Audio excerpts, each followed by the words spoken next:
Friends, welcome to my YouTube channel Mannat academic and competitive classes. तो अभी हम पढ़ रहे थे 3.6। अब पार्ट 2 में हमें पढ़ना है 1 का 7th क्वेश्चन से हम स्टार्ट कर रहे हैं।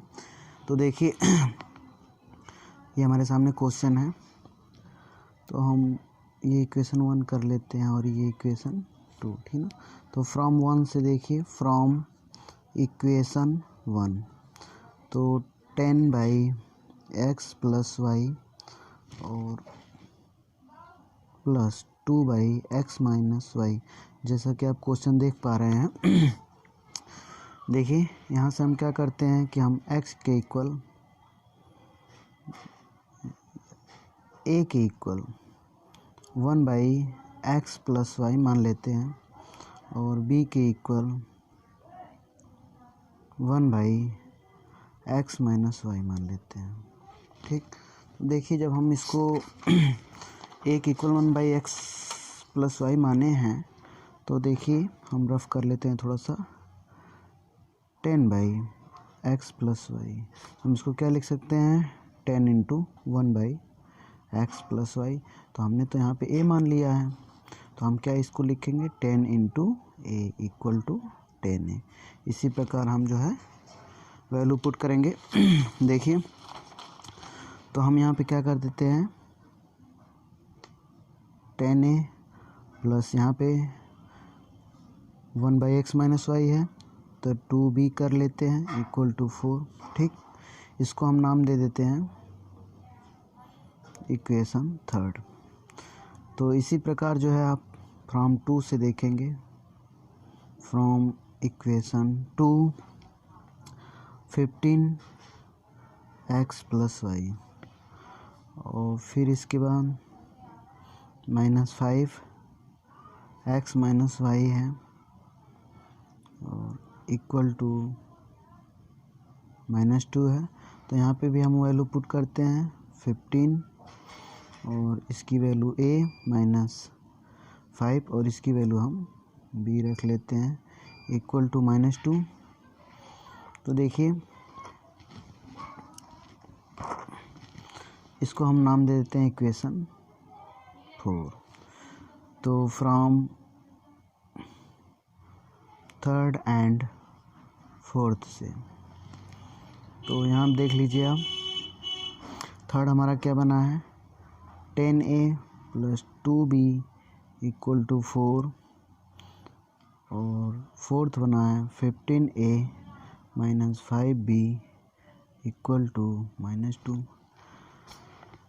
तो यहाँ पे हम जैसा कि देख रहे हैं कोई भी पार्ट इक्वल नहीं है, तो हम इक्वल करने के लिए क्या करते हैं, ये आपका इक्वेशन 3rd है और ये क्या है, 4th है।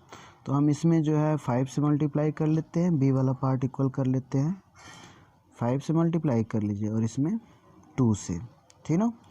तो हम देखते हैं कि हमारा इक्वेशन क्या बन जाता है, 5 × 10 = 50a प्लस 5 × 2 = 20b और = 5 × 4 = 20 और फिर 2 से 30a और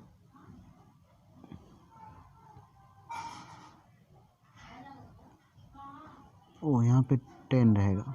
5 से जब मल्टीप्लाई करेंगे 5 × 2 = 10 और 5 × 4 = 20।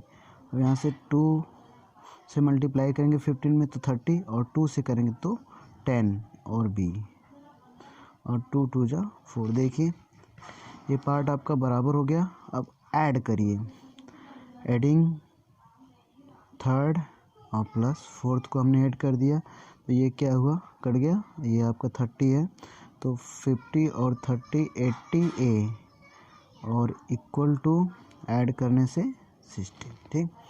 तो a = क्या हो जाएगा, a = 16/80 और इसको काट दिए 1/5, ठीक। ये आपका आ गया a = ठीक। अब देख लेते हैं putting the value of a।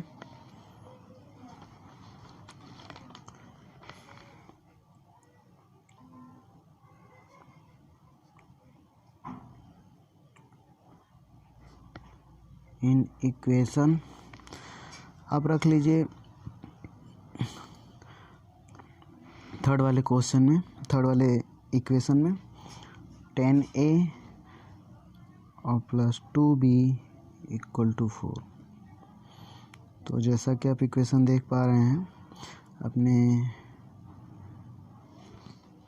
Third में हम रख रहे हैं। देखिए थर्ड वाला equation 10a plus 2b equal to 4। तो यहाँ पे हम जो है वैल्यू रख देते हैं a की 10 इंटू 1/5 और प्लस 2b इक्वल टू 4, 5 2 जा और 2b इक्वल टू 4 माइनस 2, ठीक।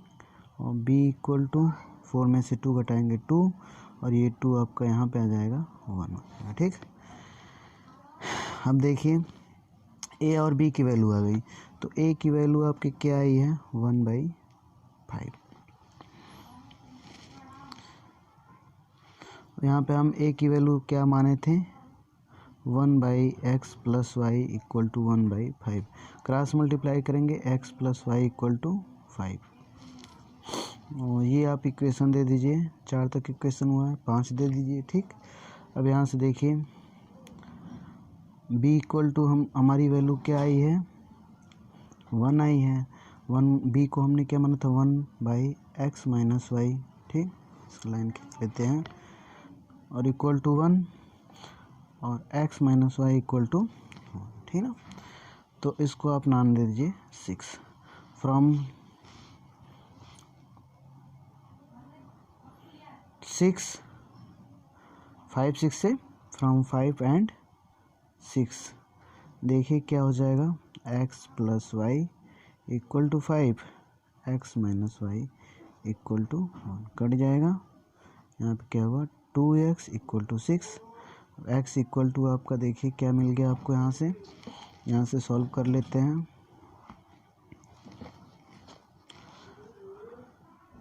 x इक्वल टू 6/2 3 आ गया। x इक्वल टू आपका क्या आ गया 3। अब पुटिंग द वैल्यू ऑफ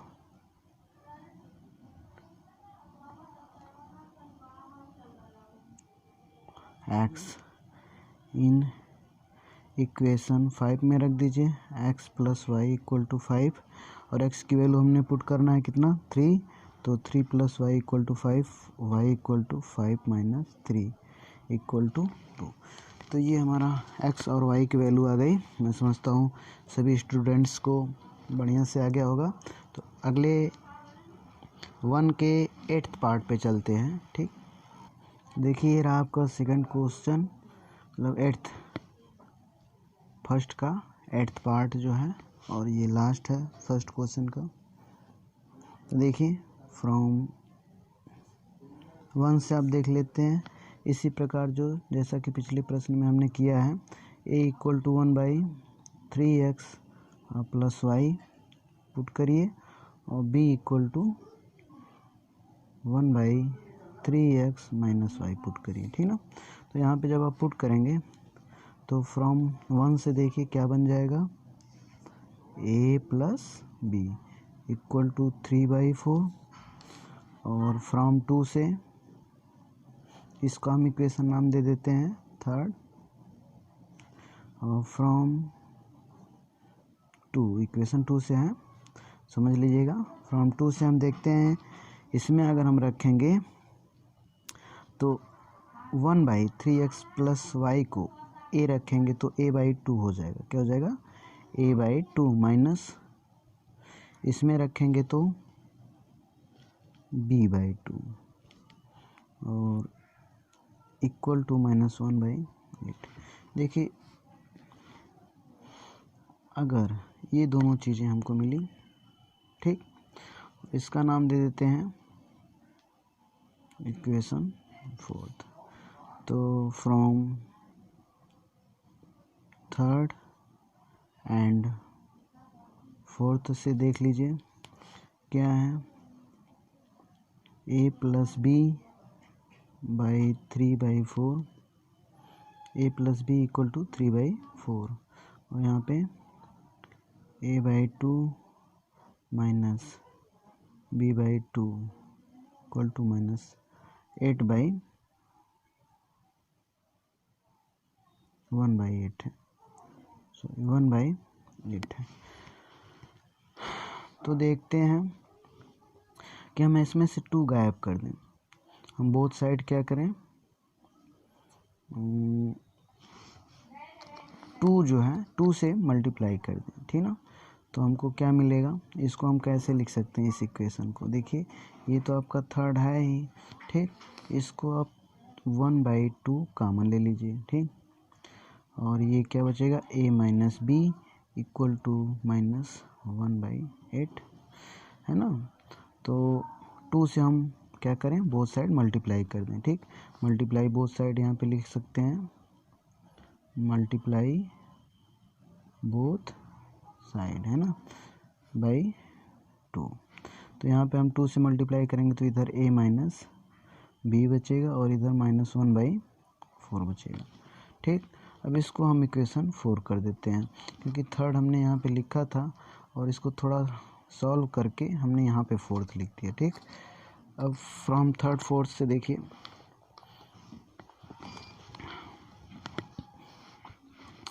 वही चीज़ है, थर्ड फोर्थ लेके हमको हल करना है, ठीक ना। तो फ्रॉम थर्ड फोर्थ से हमने लिखा है, ऊपर लिख दिया a plus b equal to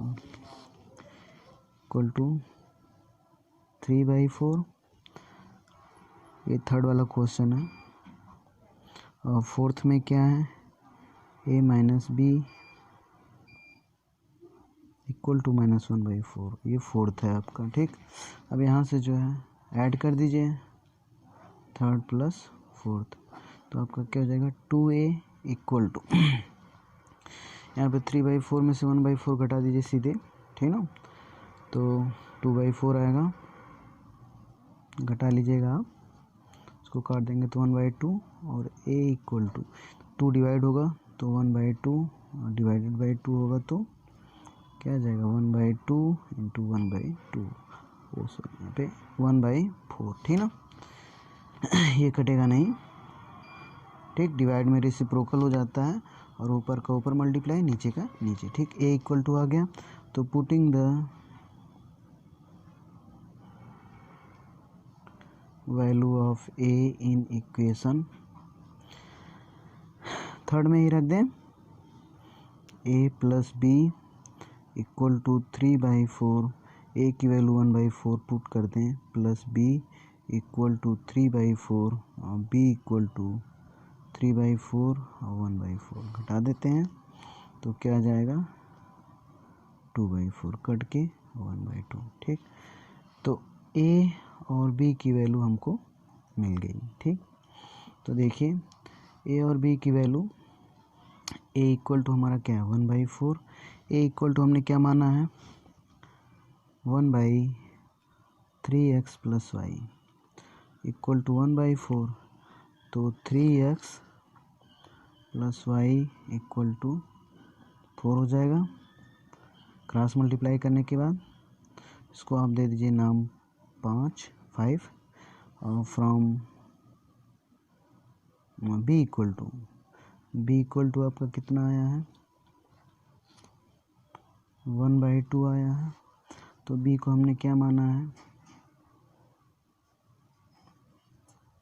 1/3x minus y equal to 1/2, तो यहाँ पे 3x minus y equal to 2 आ जाएगा, ठीक। इसका नाम दे दीजिए 6। तो फ्रॉम 5 एंड 6 से देख लीजिए, फ्रॉम 5 एंड 6 से हम सॉल्व कर लेते हैं।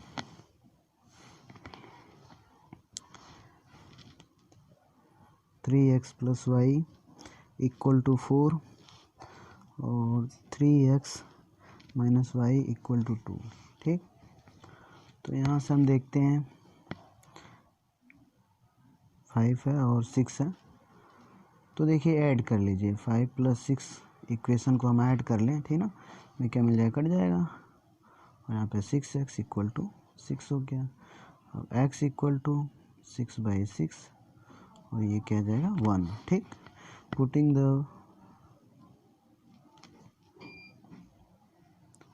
The value of x in equation 5 में रख लें 3x + y = 4। तो x की वैल्यू 1 आई है तो 3 × 1 + y = 4। तो y = 3 × 1 = 3, इधर जाएगा तो 4 - 3 = 1। तो इस प्रकार हमारा ये भी क्वेश्चन सॉल्व हुआ जो कि 1 का 8 था। तो अब हम आते हैं नेक्स्ट क्वेश्चन पे, सेकंड पे। तो देखिए अब जैसा कि क्वेश्चन देख पा रहे हैं, Ritu can row downstream 20 kilometre in 2 hours and upstream 4 kilometre in 2 hours. Find her speed of rowing in still water and the speed of current. देखिए रितु जो है धारा के साथ चलती है तो 2 घंटे में 20 किलोमीटर जाती है, और धारा के विपरीत अप स्ट्रीम माने धारा के विपरीत अगर वो चलती है तो 2 घंटे में 4 किलोमीटर जाती है। Find her speed of rowing in still water. तो स्टिल वाटर मतलब शांत जल में उसके रो करने की स्पीड कितनी है, ठीक ना, speed of rowing in still water and the speed of the current, और धारा की चाल कितनी। करंट मीन्स क्या होता है, धारा, ठीक। तो ये क्वेश्चन है कि स्टिल वाटर में स्पीड रोविंग की कितनी है और and the speed of the current कितना है, मतलब कि धारा की चाल। देखिए हम यहाँ पे लेट कर लेते हैं,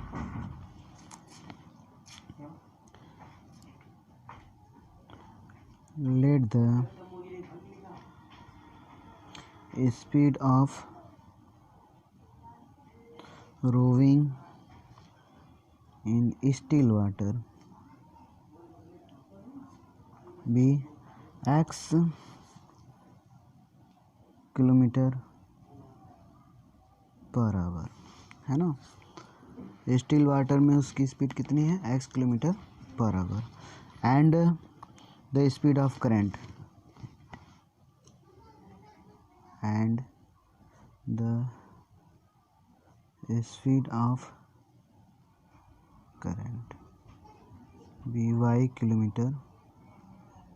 किलोमीटर पर।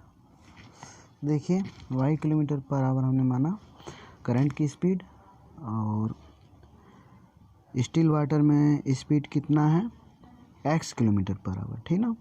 तो देखिए जब वो स्टिल वाटर में जितनी भी स्पीड है वो करंट के साथ मिल जाएगी तो 1 आवर में स्पीड कितनी हो जाएगी, ठीक। लिख लीजिए इसको, down stream speed, down stream speed. देखिए डाउन स्ट्रीम स्पीड का मतलब क्या होता है, पहले तो स्टिल वाटर में x किलोमीटर है, अगर करंट की भी जो है स्पीड मिल जाएगी, धारा की चाल, ठीक ना, तो उसकी स्पीड और बढ़ जाएगी, ठीक, किलोमीटर पर आवर, ठीक ना। इसको ऐसे समझिए कि अगर हम यहाँ पे जो है नाव ऐसे जा रही है, नाव इधर की अगर मान लीजिए सपोज कीजिए जा रही है बोट, ठीक ना, और ये डाउन स्ट्रीम है, डाउन स्ट्रीम है ना, और इसके शांत जल, ये आपका शांत जल है, उसमें किसी की speed x kilometre per hour है, ठीक। तो ये स्पीड तो शांत जल में है, जब डाउन स्ट्रीम जो है इसकी स्पीड इधर चल रही है, अगर नाव जा रही है, ठीक, तो स्टिल वाटर में तो इतनी स्पीड है ही, लेकिन जो है अगर इस करंट की भी स्पीड मिल गई y किलोमीटर पर आवर, तो ये स्पीड जो स्टिल वाटर में है वो इसके साथ जुड़ जाएगी करंट वाली स्पीड के साथ, मतलब x जो है स्टिल वाटर में स्पीड है और y जो है करंट की स्पीड है, तो दोनों जो है x + y kilometre per hour हो जाएगी, किलोमीटर पर आवर। और इसके विपरीत अगर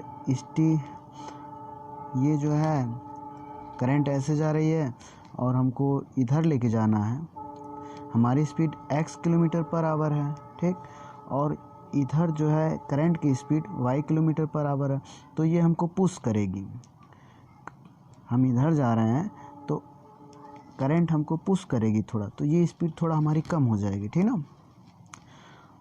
और ऐसे कंडीशन में एक्स जो हमारी स्पीड है वो घट जाएगी, x minus y kilometre per hour हो जाएगी, ठीक। तो ये आपको समझना है। देखिए, तो यहाँ पे हम लिख लेते हैं डाउन स्ट्रीम स्पीड और अप स्ट्रीम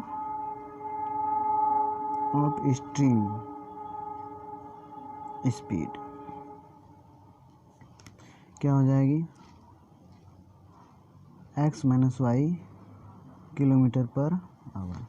तो देखिए, अकॉर्डिंग टू क्वेश्चन ATQ क्या कह रहा है, ऋतु 2 घंटे में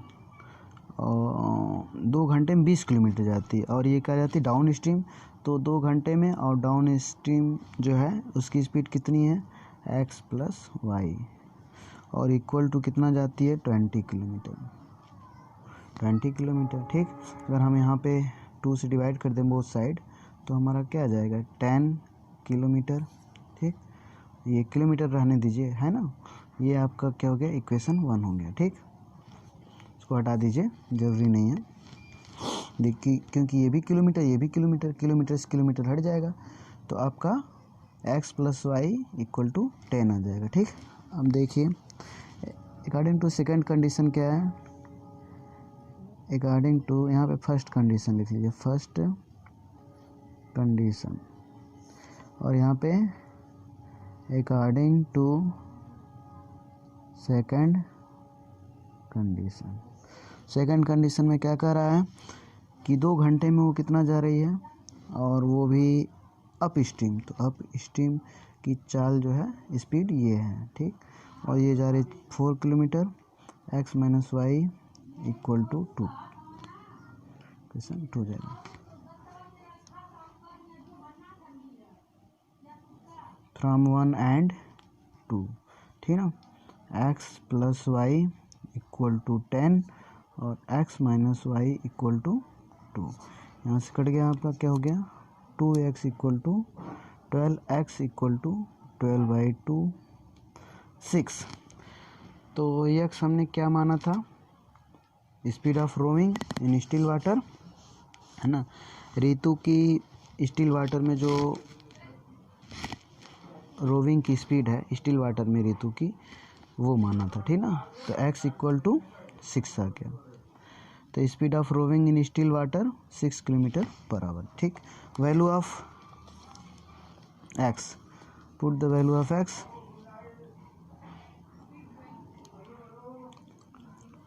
x इन इक्वेशन, फर्स्ट में रख देते हैं x plus y equal to 10 और x इक्वल टू 6 है, plus y equal to 10, y equal to 4 kilometre, ठीक ना। तो स्पीड ऑफ करंट आपका हो गया ये, ठीक।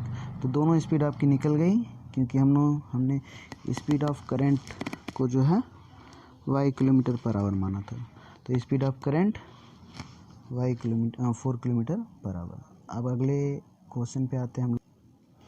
तो हम शुरू करते हैं सेकंड क्वेश्चन का second part. 2 women and 5 man can together finish the embroidery work in 4 days. तो 4 डेज में 2 आदमी और 5 औरतें मिलके किसी काम को, एम्ब्रॉयडरी के वर्क को 4 दिन में करते हैं। 3 औरतें और 6 आदमी उसे कितने दिन में, 3 दिन में करते हैं। Find the time taken by 1 women alone to finish the work. एक औरत जो है उस काम को कितने दिन में कर सकती है, ठीक, कितने समय में कर लेगी, और एक आदमी अकेले उस काम को कितने दिन में करेगा, ठीक। तो हम जो पूछा जाता है उसको एक्स वाई मान लेते हैं। तो यहाँ से लिखना शुरू करते हैं, let the women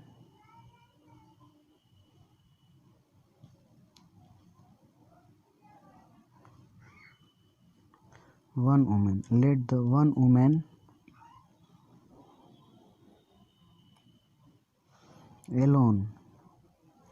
alone finish the work in X days and man alone finish the work in y days। तो हम देखते हैं कि अगर एक औरत जो है x डेज में ख़त्म करती है तो दो औरतें कितने डेज में, कितने टाइम में ख़त्म करेंगी, कितने समय में, ठीक ना। तो देखिए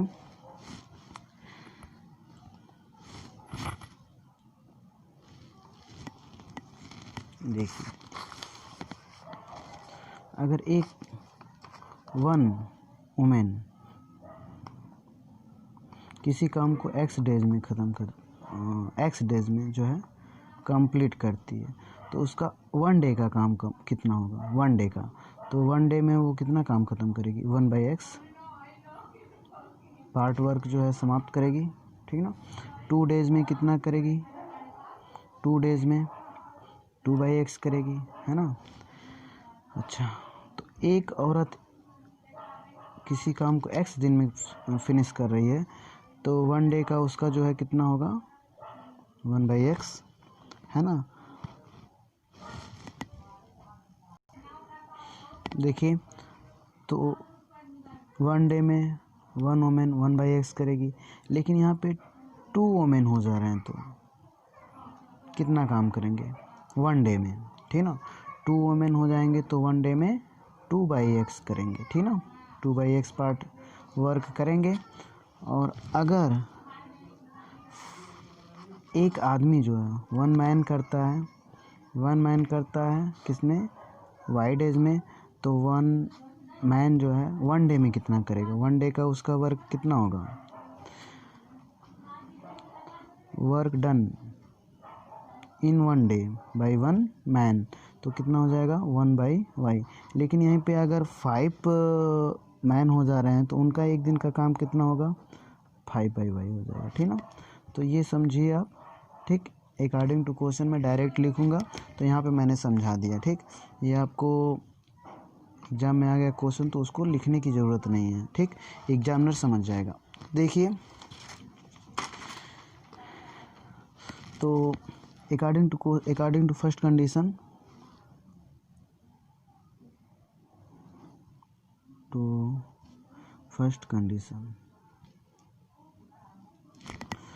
एक चीज़ और देखिए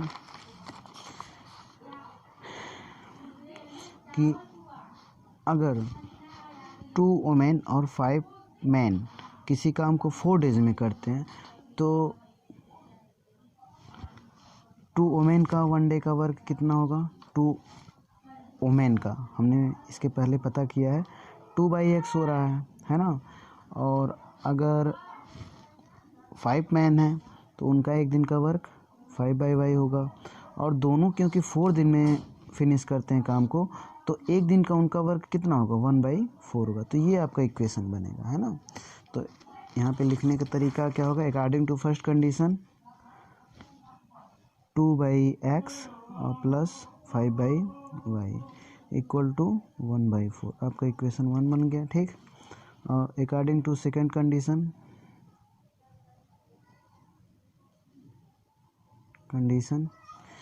तो सेकेंड कंडीशन में कितना है, 3 वुमेन एंड 6 मैन, तो 3 वुमेन 3/x और 6 man plus 6/y equal to कितने दिन में फिनिश करते हैं, 3 डेज में, तो उनका एक दिन का काम 1/3, ठीक।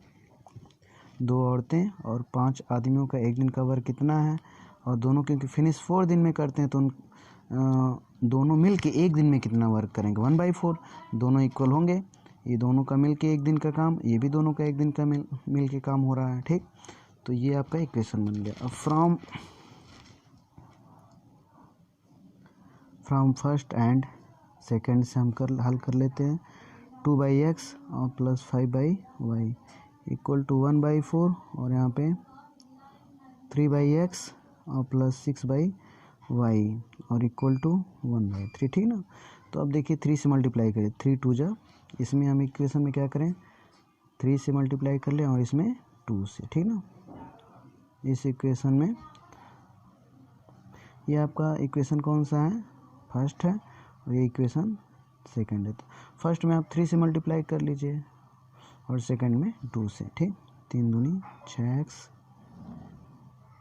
और प्लस 15/y और इक्वल टू 3/4। इसमें 2 से मल्टीप्लाई करेंगे तो 6/x और प्लस 12/y 2/3, ठीक।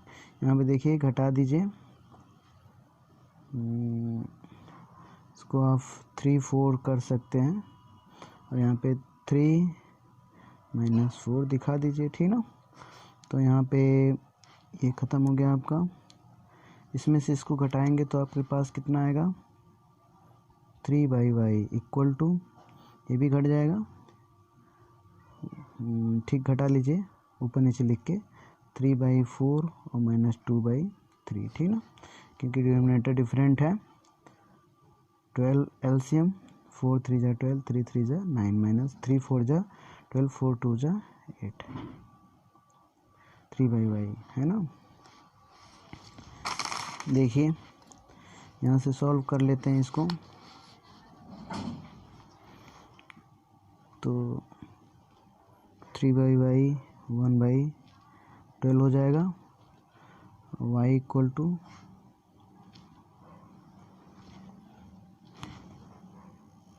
तो देखते हैं y इक्वल टू 4 3 जा 36,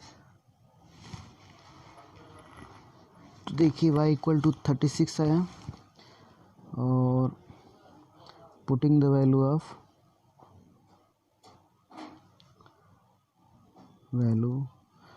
y इन इक्वेशन रख लीजिए,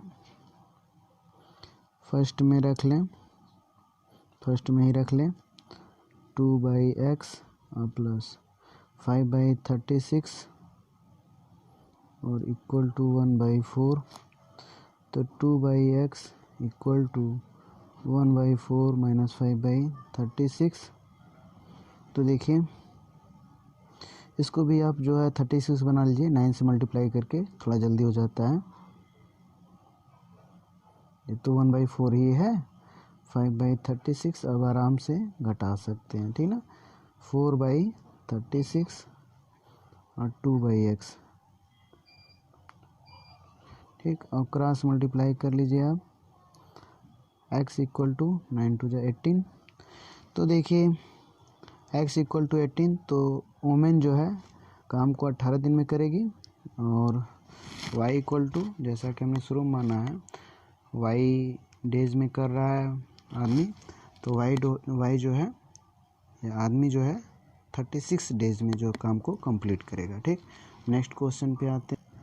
जैसा कि क्वेश्चन आप देख पा रहे हैं, रूही 300 किलोमीटर की यात्रा करती है और अपने घर जाने के लिए, और कुछ ट्रेन से करती है और कुछ बस से करती है, ठीक। She takes 4 hours if the travel 60 kilometre by train, 4 घंटे लगता है जब वो 60 किलोमीटर ट्रेन से जाती है और बाकी दूरी बस से तय करती है, और 100 किलोमीटर यदि वह ट्रेन से जाती है और बाकी दूरी वो बस से करती है तो उसे 10 मिनट ज़्यादा लगते हैं, ठीक। Find the speed of the train and the bus. देखिए तो हम क्या करते हैं, let the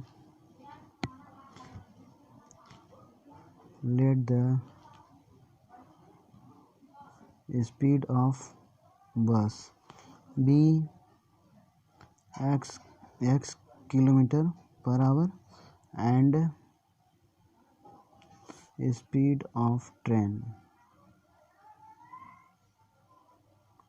y kilometre per hour, ठीक ना।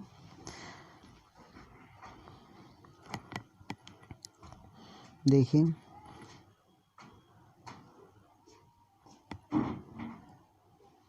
तो इसमें हम थोड़ा अपनी सुविधा के लिए स्पीड ऑफ ट्रेन यहाँ पे कर लीजिए, ठीक ना, तब भी सही आंसर आएगा, लेकिन जैसा पूछा जाए वैसा आप करिए, ठीक ना। स्पीड ऑफ बस जो है y मान लेते हैं, ठीक। तो देखिए आप देख पा रहे हैं, थोड़ा सा हम रफ करके बता दें, अगर स्पीड है जो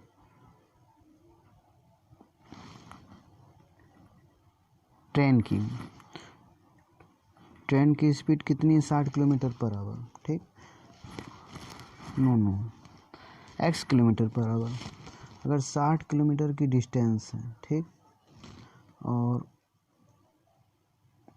उसको जो x किलोमीटर की स्पीड से डिस्टेंस को कवर की जाती है, तो आपको टाइम कितना लगेगा, डिस्टेंस अपॉन स्पीड, तो आपको ये टाइम लगेगा, है ना, इतना आवर लग जाएगा, ठीक, ये समझिए।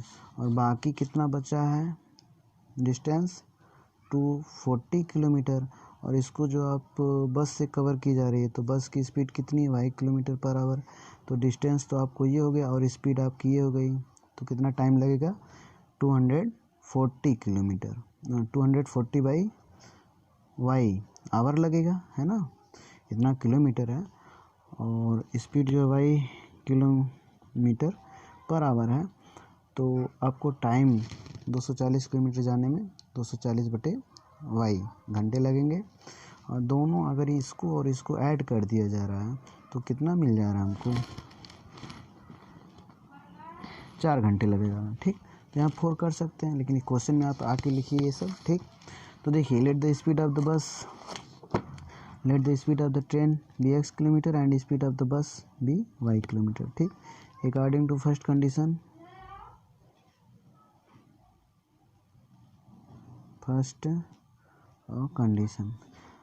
तो जैसा कि आप देख रहे हैं, पहले 60 किलोमीटर जा रहा है किस स्पीड से, ये है स्पीड ट्रेन की, तो ट्रेन की स्पीड x है, x से भाग देंगे, इतना टाइम लगा, और 240 रिमेनिंग डिस्टेंस है, क्योंकि 300 किलोमीटर टोटल डिस्टेंस है, तो 60 किलोमीटर यदि वो ट्रेन से गया तो 240 किलोमीटर बचा, और उसको बस से क्लियर करा, ठीक ना, तो इतना आवर लगेगा बस से, और टोटल ऐड होके 4 आवर इक्वेशन, ठीक। और अकॉर्डिंग टू सेकंड कंडीशन देख पा रहे हैं कि 100 किलोमीटर जा रहा है ट्रेन से, तो 100 बटे x घंटे लगेंगे, प्लस रिमेनिंग डिस्टेंस 200 किलोमीटर बचा, y से भाग दे देंगे, क्योंकि बस से तय कर रहा है तो 10 मिनट ज़्यादा लगते हैं, 10 मिनट में कितने घंटे, 10 को आप घंटे बना दीजिए, 10 मिनट इक्वल टू इतना आवर 1/6, ठीक, आवर। तो यहाँ पे हमने क्या किया, लिख दें 10 मिनट ज़्यादा लगते हैं अब, तो उसको हम कह सकते हैं कि 4 एंड 1/6 आवर लगता है, या, ठीक। देखिए, फ्रॉम 1 टू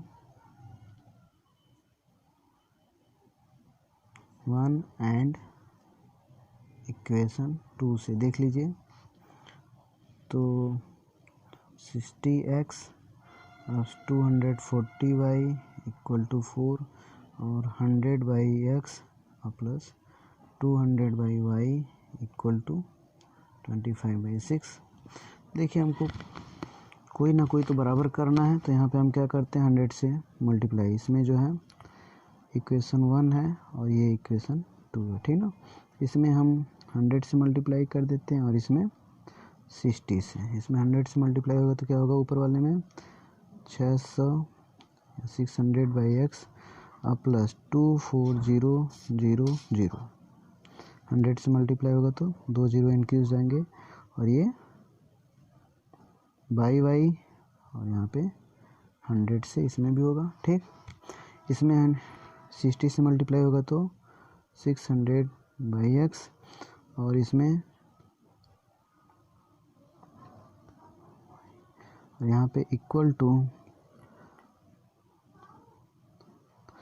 250 आ जाएगा, कर लीजिएगा आप।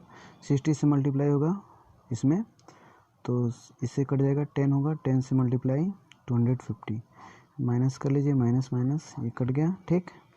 यहाँ पे हमने क्या किया, सब्ट्रैक्ट किया है, ठीक ना, इसमें क्या किया है, सब्ट्रैक्ट किया है। देखिए, यहाँ से घटा दीजिए, वाई की डिनोमिनेटर इक्वल है 24,000 में से आपको घटाना है 1,200, ठीक ना, ऊपर नीचे लिख के घटा दें,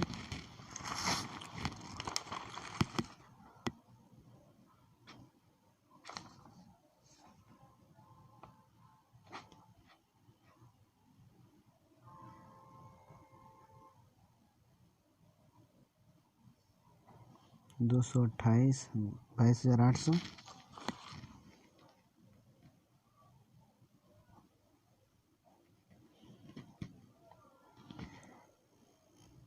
पर यहाँ पे देखिए थोड़ा सा मिस्टेक हो गया था।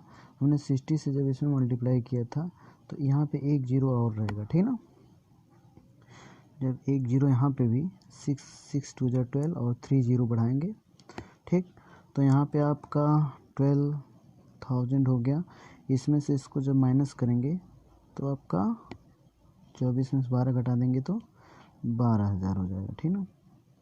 24,000 में से 12,000 आप माइनस करेंगे तो 12,000, और यहाँ से माइनस करेंगे 400 में से तो ये आपका 150 आएगा। देखिए अब आ जाते हैं नेक्स्ट पे, यहीं पे दूसरे पेज से हल कर ले रहे हैं, ठीक। ये आपका हो गया y इंटू, इसको लिख लेते हैं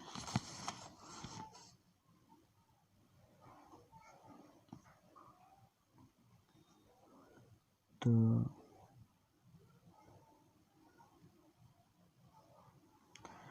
y इक्वल टू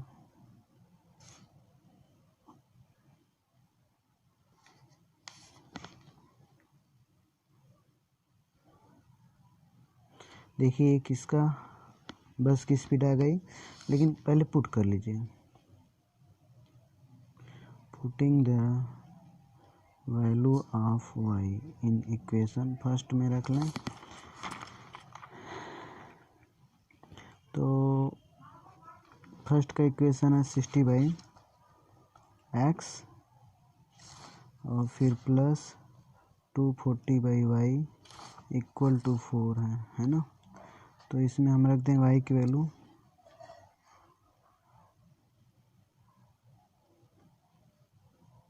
कट गया, ये 3 आ गया, ये 4, यहाँ पे घटाएंगे 60/x इक्वल टू 1 आ जाएगा, x equal to 60 kilometre per hour. देखिए ये आपका आ गया 60। तो याद रखिए ट्रेन की स्पीड हो गई। तो हमने देखा कि ट्रेन की speed x kilometre per our और बस की स्पीड 80 किलोमीटर पर आवर है, ठीक। तो ऐसे आपकी ये एक्सरसाइज सॉल्व हुई।